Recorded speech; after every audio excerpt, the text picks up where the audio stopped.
Halo teman-teman, assalamualaikum. Salam sejahtera untuk semuanya. Semoga teman-teman dalam keadaan sehat selalu.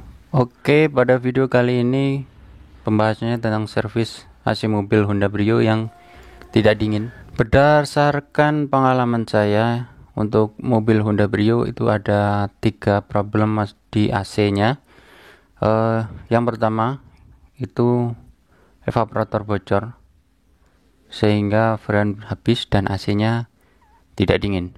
Kemudian yang kedua, motor extra fan-nya rusak. Efeknya AC-nya itu dingin di awal, kemudian saat kondisi panas atau siang hari itu AC-nya kurang dingin atau bahkan kadang tidak dingin. Kemudian yang ketiga itu kerusakan di magnet clutch kompresor.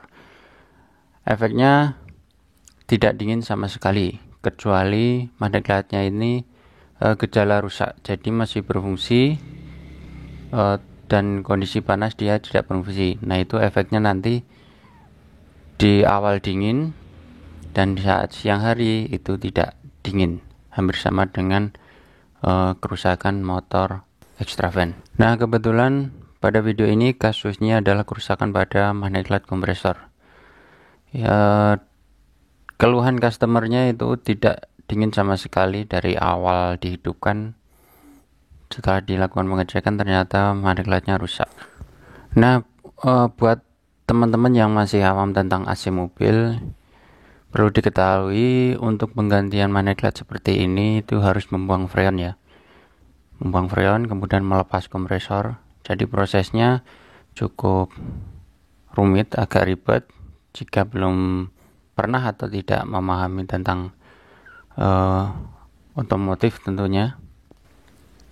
Jadi buat teman-teman yang punya mobil Honda Brio, jika suka otak-atik tapi tidak terlalu memahami, mending dibawa ke bengkel aja untuk penggantian atau pengecekan secara detail kerusakannya di bagian apa.